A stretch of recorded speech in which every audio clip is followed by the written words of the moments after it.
lingkup konteks dan kriteria yang akan menjadi pedoman. Nah, jadi ini harus muncul dulu. Ruang lingkup konteks dan kriteria ini harus ada sebelum teman-teman melakukan assessment, risk assessment atau penilaian risiko. Kenapa?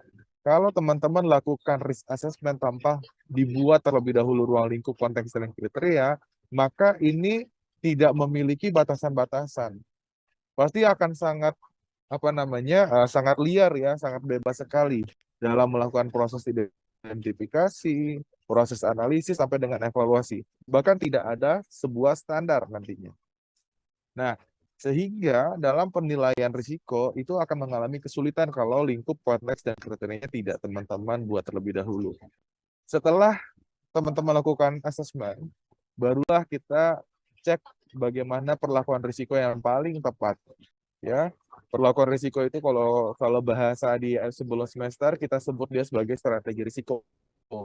Ada yang namanya retensi, ada yang namanya mitigasi, ada yang namanya transfer risk, ada yang namanya avoid, ya, dan lain sebagainya. Nah, itulah perlakuan risikonya. Baru nanti rancangan langkah strateginya seperti apa. Di dalam pelaksanaan proses manajemen risiko sampai nanti muncul pencatatan dan pelaporan, itu juga harus ada pemantauan dan tinjauan langsung. Ya, harus dibuat monitoringnya. Makanya muncul dalam pelaksanaan risk assessment itu dibuat dalam bentuk risk register supaya apa pemantauan dan tinjauannya dipermudah. Nanti kita bahas ya. Nanti saya akan kasih lihat bagaimana bentuk risk registernya. Nah, sampai sini ada yang mau ditanyakan atau mau didiskusikan? Oke. Di dalam ruang lingkup itu pastinya kita ingin memberikan gambaran bahwa manajemen risiko yang dijalankan oleh perusahaan ini sejalan dengan visi misi usahanya atau perusahaannya. Nah, tapi ketika nanti teman-teman melakukan proses eh sebentar. Nanti teman-teman melakukan proses eh, apa eh, identifikasi ya atau mencari fakta di tugas kalian, itu yang harus kalian cari tahu adalah bagaimana visi misi mereka. Nah, nggak juga teman-teman nanya ya, apalagi kalau dia sifatnya UMKM. Kalau UMKM nggak mungkin kan kita nanya, Bapak visi misi perusahaannya apa? Belum tentu mereka punya. Benar nggak, Mas Rangga? Ya kan? Belum tentu mereka punya kan visi misi perusahaan karena mereka sifatnya UMKM kecil. Ya, ditanya saja, kan visi itu apa sih yang dimaksud dengan visi? Target atau tujuan jangka panjang yang ingin dicapai oleh perusahaan ya dengan langkah-langkah strategi dan sumber daya yang ada. Nah, itu bisa teman-teman tanyakan saja. Ibu dalam pelaksanaan atau dalam menjalankan bisnisnya, itu impiannya tuh nanti usahanya jadi seperti apa sih, Bu? Dalam jangka waktu 5 tahun ke depan. Nah, jadi bahasanya tuh dibuat lebih sederhana supaya yang kita ajak untuk bicara, yang kita sedang lakukan proses interview, mereka paham. Kalau teman-teman tanya visi misi apa, mereka juga kadang-kadang ada yang paham, ada yang tidak. Dan kalau paham pun, nanti visinya belum tentu sejalan dengan apa yang mereka harapkan gitu. Karena sifatnya kebanyakan ya, kebanyakan beberapa perusahaan membuat visi itu hanya sebatas untuk ya sudah yang penting ada dulu deh visi perusahaan gitu. Tapi sebenarnya banyak juga yang lari dalam proses menjalankan bisnis. Apa sih target dan dari perusahaan Bapak dan Ibu UMKM tersebut ke depannya dalam jangka waktu 1 tahun, 3 tahun, 5 tahun? Ya, kalau mereka bingung, coba dikupas lagi, ditarik lagi, diajak bicara lagi, tanyain kalau misalnya ada kemungkinan nggak sih Bu usaha Ibu ini akan kita buat go internasional atau ekspor keluar gitu dengan produk yang ada memungkinkan sih misalnya gitu. Nah, maka itu bisa jadi salah satu visinya mereka ya bahwa untuk produknya itu mencapai pasar internasional. Terus juga dalam hal kualitas bagaimana Bu? Kalau sekarang kan dilihat mungkin produknya ini dari sisi kualitasnya kurang. Nah, bagaimana ke depannya? Apakah Ibu mau tetap mempertahankan kualitas ya atau ingin meningkatkan kualitas? Terus juga produk Ibu ini kan cukup mengganggu bagi lingkungan ya, baik limbahnya, baik aktivitasnya akan dirubah atau limbahnya akan dijadi perhatian untuk akan apa namanya dilakukan pengelolaan jauh lebih baik sehingga produk ibu dan usaha ibu akan ramah lingkungan. Oh iya iya misalnya gitu. Nah teman-teman tinggal ubah.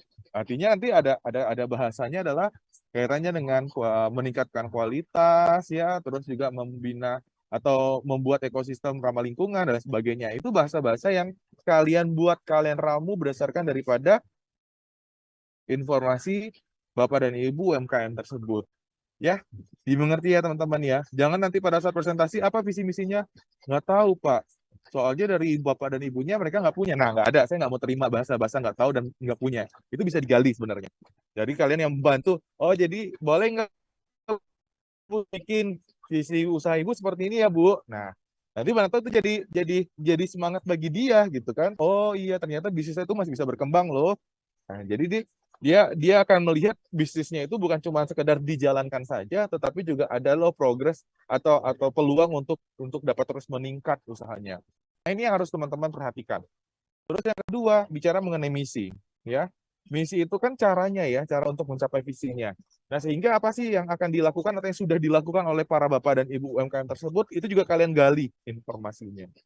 Oke, ini itu kita bicara mengenai keselarasan secara menyeluruh terkait dengan apa yang diinginkan oleh perusahaan dan manajemen risiko. Jadi harus harus apa namanya harus gayung bersambut. Nggak boleh misalnya kita menjalankan bisnis punya visi misi misinya apa, tetapi kok dalam menerapkan manajemen risiko nggak nyambung gitu. Ada masalah di mana nih gitu ya. Nah ini harus teman-teman cari tahu dulu. Jadi kita lihat dulu tadi visi misinya ya, indikator kinerja daripada perusahaannya seperti apa ya. Terus juga bagaimana sumber daya daripada organisasi tersebut. Bagaimana sumber daya itu kan banyak ya. Kalau kita sama-sama sudah belajar terkait dengan faktor-faktor produksi, masih ingat ya? Ada 5M. Ingat ya, teman-teman. Apa saja faktor produksi? Yang sekiranya kalau menjalankan bisnis atau usaha harus ada nih kelima faktor ini. Apa saja yang pertama? Money. Ya, money, terus apa lagi? Mas Mas Farhan. Apa lagi? Metode, Mas Rangga. mesin, sama Mesin ya Pak? apa gitu. Metode, mesin. Mesin, money. Iya, money, metode, mesin. Satu lagi yang Satu terakhir. lagi. Material. Material, betul. Oh iya material. Bahan baku jangan lupa ya kan. Jadi itulah faktor-faktor produksi yang dibutuhkan, sumber daya. Bagaimana sumber dayanya? Misalnya lo dalam melaksanakan bisnisnya bengkel ini sebenarnya kurang sumber dayanya dari sisi manusianya atau orangnya ada tapi skillsnya nggak ada. Nah ini kan jadi masalah nih. Ya itu juga harus teman-teman cari tahu untuk kondisi terkininya current isunya itu seperti apa. Itu nanti bisa digali menjadi hasil identifikasi risiko. Nah, bagaimana keuangannya, bagaimana modalnya, dan sebagainya itu juga kalian harus lihat dengan seksama ya. Jadi ceritakan secara menyeluruh ya di ruang lingkup, tapi bukan bicara mengenai bisnisnya yang berkaitan dengan manajemen risiko. Oke, kalian bicara dengan bisnisnya nanti masuk di bab 3 profil usaha, dibedakan lagi. Kalau ini kan di bab 2 ya, kita ngomong nanti ruang lingkup apa dan sebagainya. Nah, ini teman-teman pengecualian ya, ada pengecualian khusus, alat dan teknik penilaian risiko, sumber daya yang dibutuhkan, keterhubungan dengan proyek, proses bisnis, dan kita tadi visi misi kok harus dimasukin di sini Pak, karena ketika menjalankan proses manajemen risiko, dia harus mendapatkan visi misi yang sama, benar nggak teman-teman? Halo, halo, halo. Ini saya hilang sinyal ya.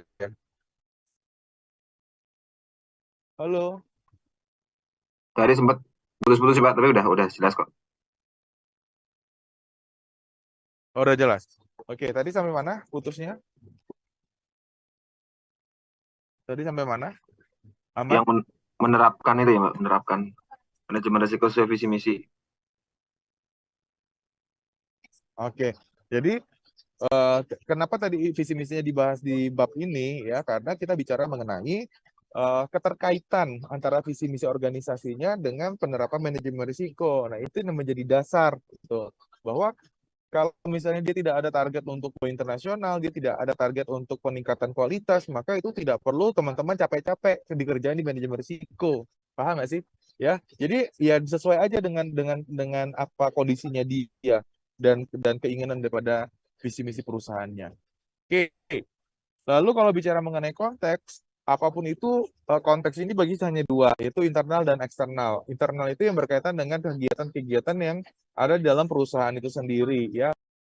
Sisi semua divisi dengan bidangnya masing-masing, finance, operational, terus SDM, ya, dan sebagainya, maupun terkait dengan kondisi dari eksternal, konteks eksternal, itu dari kebijakan, dari pasar, dan lain sebagainya, ya, kompetitor, masyarakat, pemerintah, dan sebagainya. Itu konteks eksternal. Nah, lingkungan organisasi ini pasti teman-teman harus memikirkan dua konteks ini, ya. Harus dipikirkan baik-baik bahwa terkait dengan adanya sasaran dan aktivitas organisasi seperti apa, ya. Terus juga kita menjadi sumber risiko dengan dua konteks ini. Nanti teman-teman bisa lihat, ya, dari risikonya apakah dia termasuk risiko internal ataukah dia bisa teman-teman cari dari risiko eksternal. Oke, suara saya masih aman atau terputus-putus? Aman, Pak. Halo? Aman. Terima kasih. Ini kenapa pada lemes-lemes sih? Belum makan, teman-teman? Ini teman-teman yang lainnya pada kemana nih?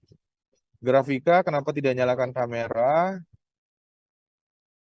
Oke, kita lanjut ya. Oke, saya nggak baca chatnya kalau ada. Baik, kita lanjut ya teman-teman ya. Nah, yang terakhir adalah kriteria risiko. Ini yang paling penting. Dalam menentukan kriteria risiko itu ingat kita dimensi kan ada dua. Dimensi risiko ada dua. Ingat ya, dimensi risiko ada dua, yaitu probability dan dampak atau impact.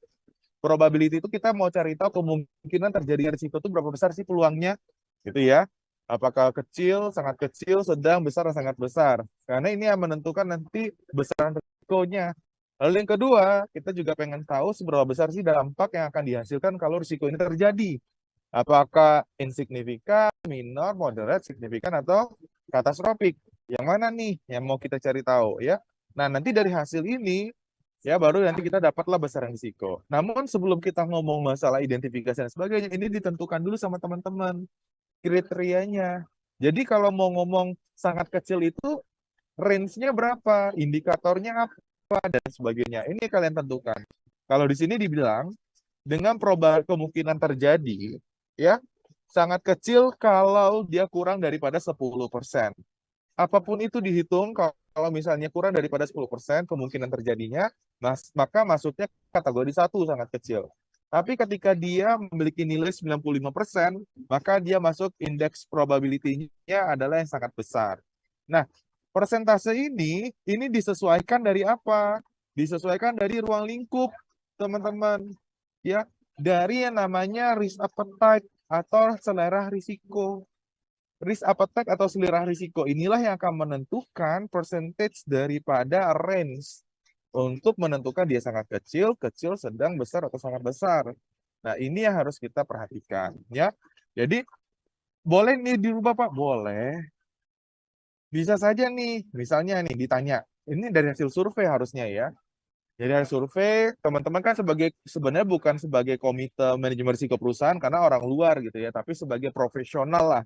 Sebagai profesional yang akan bantu UMKM untuk menyelesaikan manajemen risikonya mereka. Nah, maka di sini teman-teman harus berlaku perannya juga sebagai bagian daripada perusahaan. Jadi tanya dulu, seberapa jauh sih Bapak dan Ibu dari pemilik UMKM itu melihat ya risiko. Nah, selera risikonya dari mana? Coba ditanya. Misalnya gini, contoh pertanyaan, contoh. Selama ini menjalankan bisnisnya, omsetnya berapa besar ya, Pak? Misalnya. Oh, omsetnya 100 juta. Terus itu 1 tahun. Kalau 1 bulan berarti kira-kira berapa ya? Range sekitar 8 sampai 15 juta lah ya, tergantung bulannya dan tergantung musimnya gitu. Oke. Nah, terus kalau dalam sekitar 1 bulan tersebut misalnya Pak, Bapak tidak mendapatkan apa namanya penjualan atau omsetnya mengalami penurunan gitu ya. Kira-kira yang bisa ditoleransinya sampai berapa persen ya Pak misalnya? Ya, kalau misalnya dari 8 juta, terus kalau saya dapat cuma 44 juta, itu udah sebenarnya udah masalah, katanya kan. Udah masalah. Jadi kalau 50% aja, itu sudah masalah. Nah, ya artinya apa? Itulah batas maksimum. Batas maksimum. Nah, turun nih ke bawahnya, tinggal teman-teman pakai rumus statistik. Ya, kan ada tuh yang range yang kita frekuensinya kita bagi dengan beberapa level gitu ya. Maka muncullah nanti angkanya. Nah, jadi itu batas maksimumnya. Terus juga misalnya ditanya, kalau kalau misalnya Bapak pernah mengalami kehilangan nggak? Oh, nggak pernah misalnya ya. Tapi kalau seandainya nih terjadi sebuah kehilangan dan kemungkinan untuk terjadinya, sampai berapa kali sih ditoleransi misalnya? Kalau dalam 1 tahun itu sampai 15 kali, gimana Pak? Ya jangan dong, misalnya kan. Kalau 15 kali terbanyak kan, 10 kali aja kita mengalami kehilangan itu udah jadi masalah gitu kan. Nah ya udah berarti itu bisa jadi acuan buat teman-teman juga untuk menentukan batas maksimumnya gitu ya. Nah, baiknya itu dalam bentuk percentage supaya apa bisa mengakomodir semua jenis aktivitas apapun.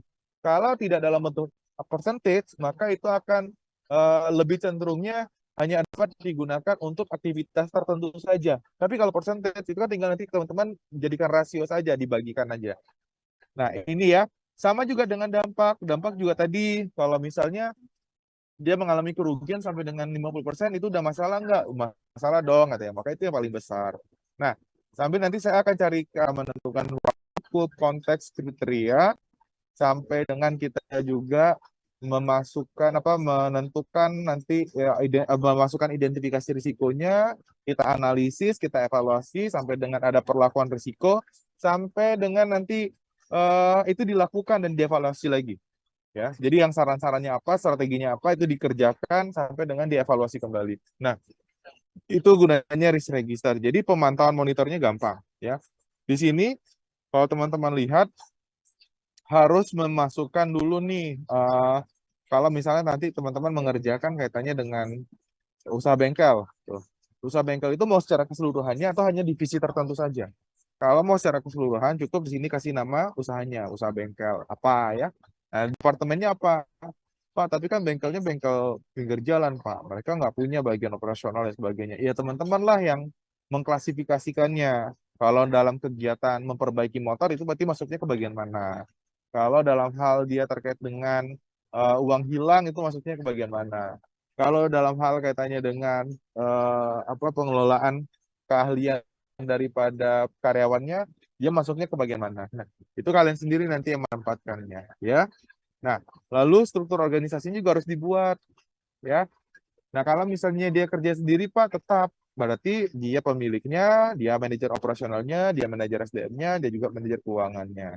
Dibuat aja, yang penting ada, ya. Lalu, nah, saya mau jelaskan di sini aja nih kriterianya. Tadi, kalau teman-teman lihat contohnya kan lebih dari 80% ya, tapi di sini saya ngambilnya, ini saya buat sendiri, itu lebih dari 40% itu sudah sangat besar. Kenapa?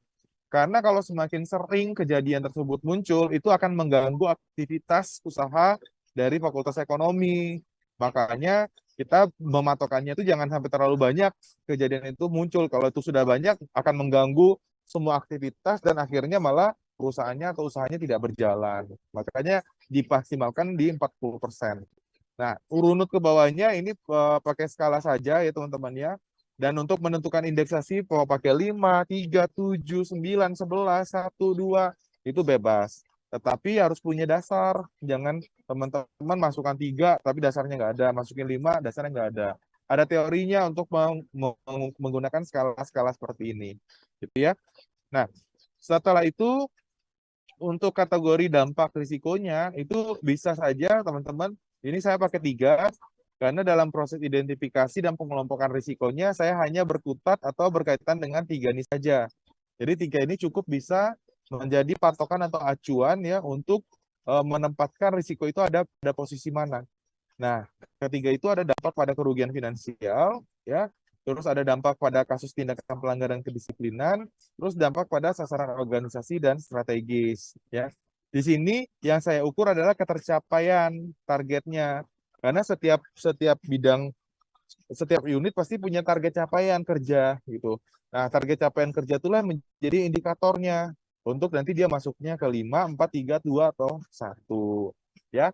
Jadi ini teman-teman bisa contohin apa-apa, dicontoh aja. Tetapi kalau untuk skalanya teman-teman silakan tentukan sendiri.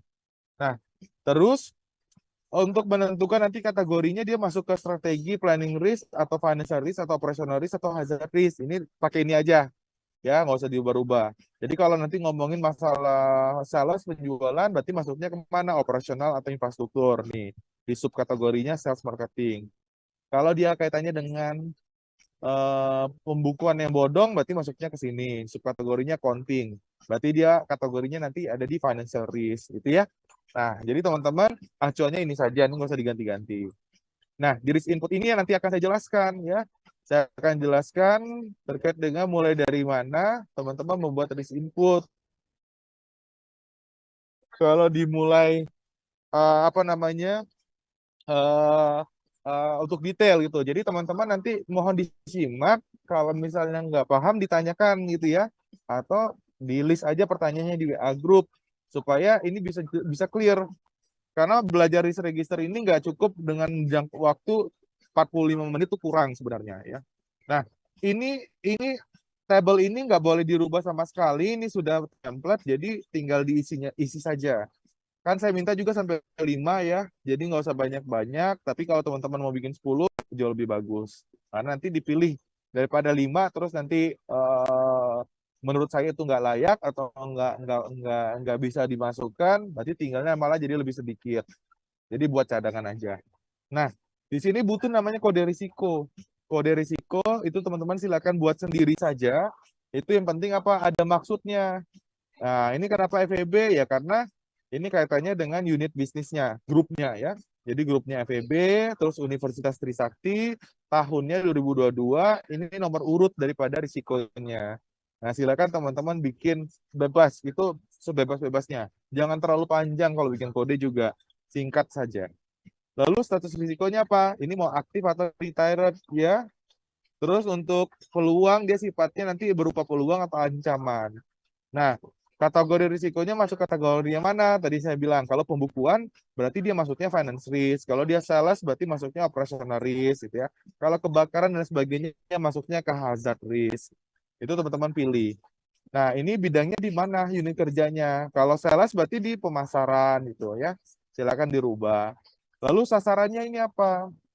Dalam menentukan sasaran, teman-teman juga harus berdiskusi atau berdialog dengan pelaku UMKM tersebut. Nah, sasarannya itu mereka yang tentukan. Ibu, dalam menjalankan bisnis itu sasarannya apa? Oh, dalam menjalankan bisnis konveksi ini, sasaran saya adalah omset saya meningkat sebanyak 15%. Gitu ya. Atau dia punya sasaran bukan cuma omset saja meningkat, tetapi dia memiliki pasar baru.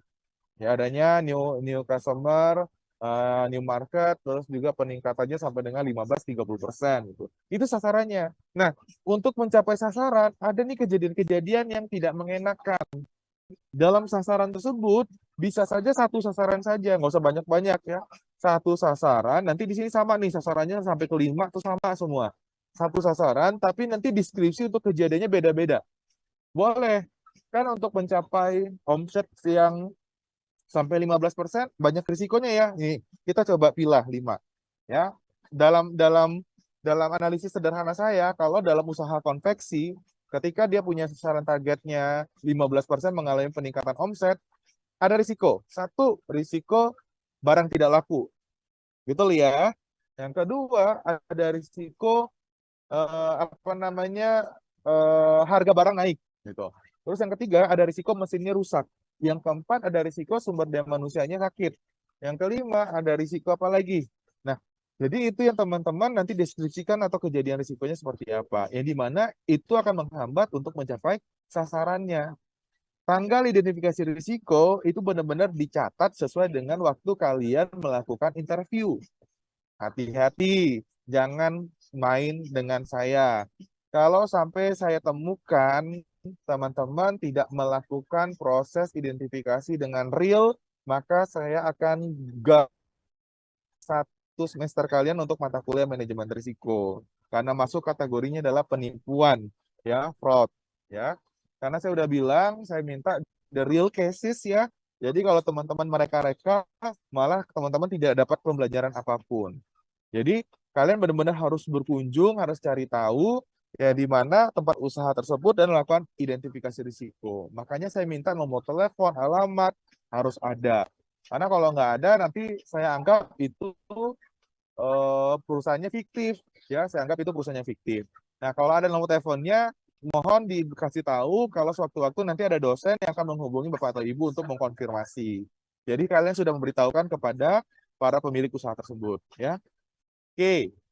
Nah, deskripsi atau kejadian risikonya, teman-teman ini misal contoh untuk penciptaan suasana akademik berskala global, ada nih kejadiannya minimnya keterlibatan siswa dalam kompetisi.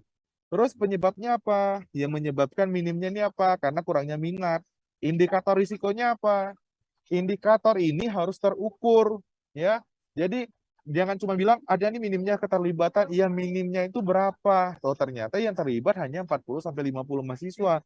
Sementara mahasiswa FEB, mahasiswa aktifnya sampai dengan 7.000 gitu ya. Nah, ini benar-benar sangat minim kan? Indikatornya ini.